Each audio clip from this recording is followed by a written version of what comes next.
Hello guys, welcome back to my channel. My name is Vishal. In this video, let's have a look on the insert option in edge actions of ZModeler. So ZModeler is a brush which offers a lot of modeling, polymodeling tools. So I'll be selecting the ZModeler by clicking the brush palette and then pick the ZModeler here.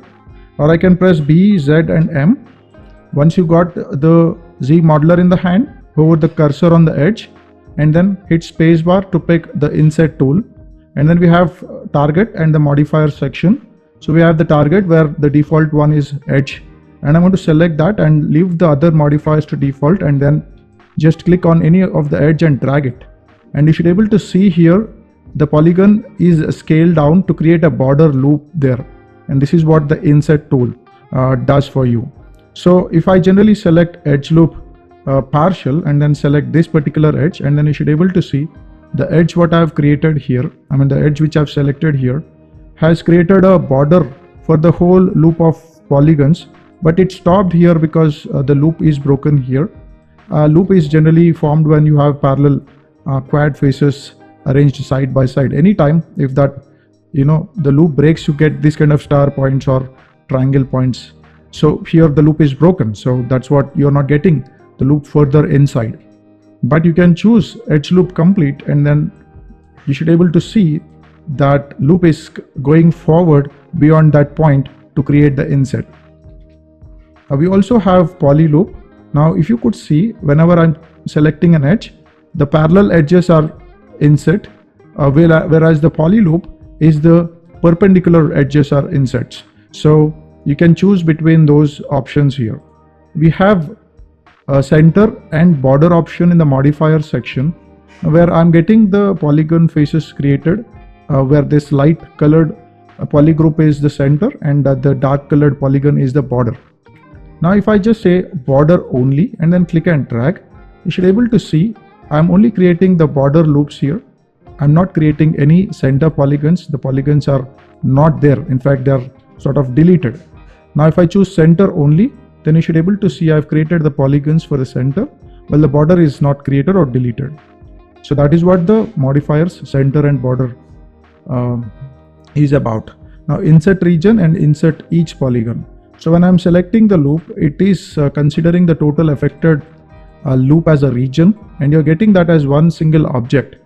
However, if I choose the insert each poly, click and drag, here you should be able to see every polygon is inset separately. Okay,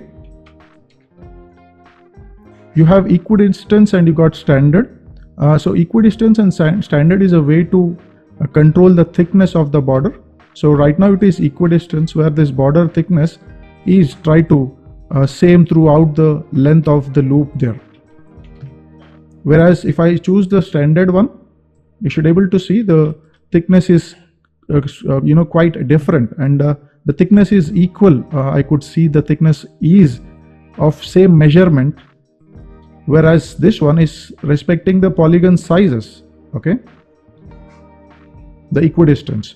Now if you could able to see, there is an option called legacy. Legacy means this feature might be there in the older versions.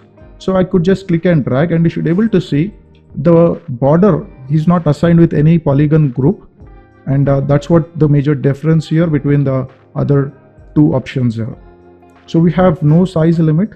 Now what that actually means is when I click and drag, I could keep dragging, and you could see there is a overlapped faces. It's penetrating in and out. So there is no limit the way you drag it. Whereas the default size limit is like when I just click and drag, it stops at a particular point and it's not going beyond that, respecting all the polygons in the loop. And also you can set a custom size where you can click and drag and it stops at that particular size there.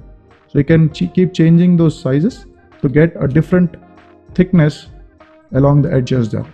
So that is custom size here. You also have default equidistance snap. Now what that actually does is when I'm just clicking and dragging, you should be able to see there is a edge, newly added edge added along the total region. And what is that edge is trying to do? Why are these new edges added?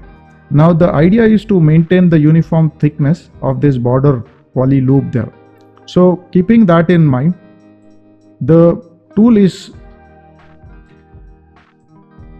adding some lines there and by adding those lines you are able to get that uniform thickness. Okay, that is what this equidistance is doing here.